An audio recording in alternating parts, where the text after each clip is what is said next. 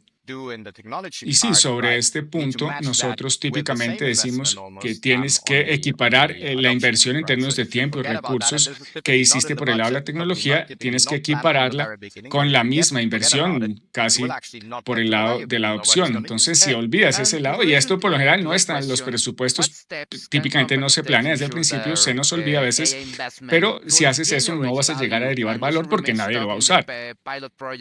Y con relación a esta pregunta, ¿qué pasos pueden tomar las empresas para asegurar que su inversión en inteligencia artificial de verdad genera valor y no se queda atascada en la fase piloto, que no escala? Esto es interesante porque muchas personas aconsejan que uno puede empezar como en pequeñas celdas y luego escalar hacia arriba, pero a veces es complicado escalar exitosamente. Sí, yo creo que nosotros recomendaríamos tres cosas para asegurarnos de que estos valores escalen hasta llegar al valor. Lo primero sería hay que tener claridad sobre el impacto empresarial de estos esfuerzos, el impacto que queremos, qué métricas queremos mejorar a través de estos esfuerzos y luego ser muy rigurosos en cuanto a la medición a nivel mensual y trimestral para rastrear por dónde vamos, hacerle seguimiento. Para muchos de nuestros clientes, a veces, pues llegamos al final de un trimestre y el enfoque que tenemos no está mejorando las métricas, entonces cambiamos de enfoque porque la meta es mejorar esta función empresarial, mejorar los resultados, no simplemente tener una tecnología.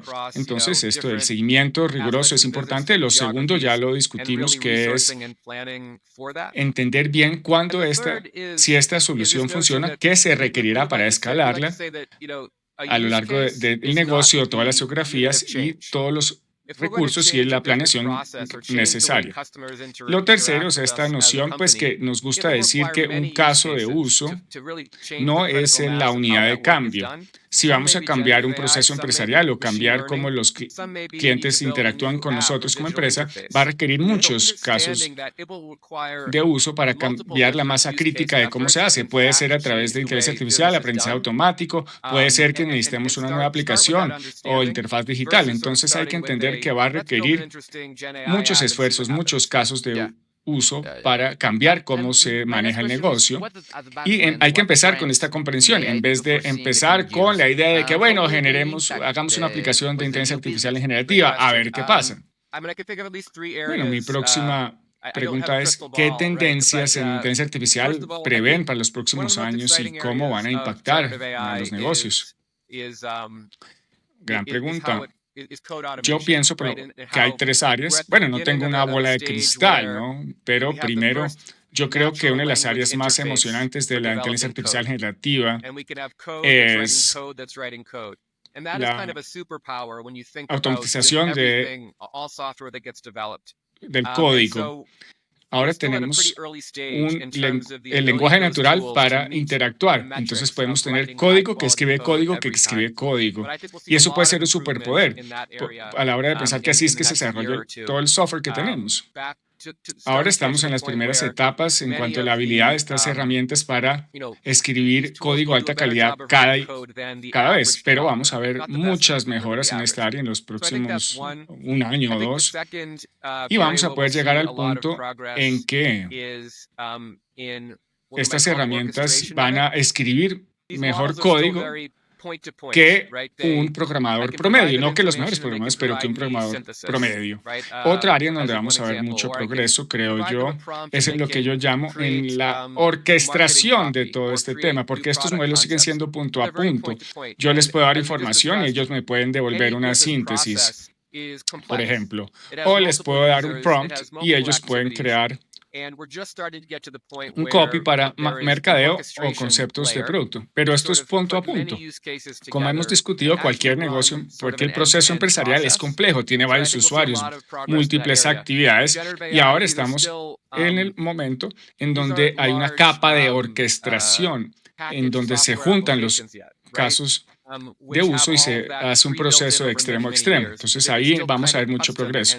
En cuanto a la inteligencia artificial generativa, estos siguen siendo, no son soluciones de software que se ofrecen en paquete. No, todavía sigue siendo hecho a la medida y frágil. Entonces esta capa de orquestación es donde yo creo que vamos a ver mucho progreso a futuro en lo que vamos a llamar los agentes. Ese es el término que utilizamos en la industria. Esas son dos áreas en donde veo que va a haber mucho progreso. Yo añadiría que en México vemos mucho potencial de que traiga mucho cambio en cuanto a la productividad del país. Vemos un incremento 3% anual en la productividad de ahora a 2030. Esto se podría desencadenar a través de la inteligencia artificial generativa y a nivel global, pues esto traería un valor enorme, puede llegar a 25 trillones de dólares a nivel global, pero en México solo este 3% va a ser un gran cambio porque somos un país en donde en los últimos años el crecimiento de la economía ha sido a través del crecimiento de la población, no el crecimiento en la productividad. Y esto es un cambio de paradigma en donde ahora vamos a tener las herramientas para cambiar el crecimiento económico también a través de la productividad. Entonces, si somos capaces de hacer todo esto, como lo mencionó Rob, si somos capaces de aplicarle a agentes a más áreas de negocio, si somos capaces de utilizar la inteligencia artificial generativa en todas las industrias, hay mucho potencial ahí y ahí eso nos puede ayudar de pronto a trabajar un día menos. Por ejemplo, todos vamos a ser mucho más productivos. Rob Levin, Philip Howitz, ambos de McKinsey, muchas gracias. Geeks y Gadgets.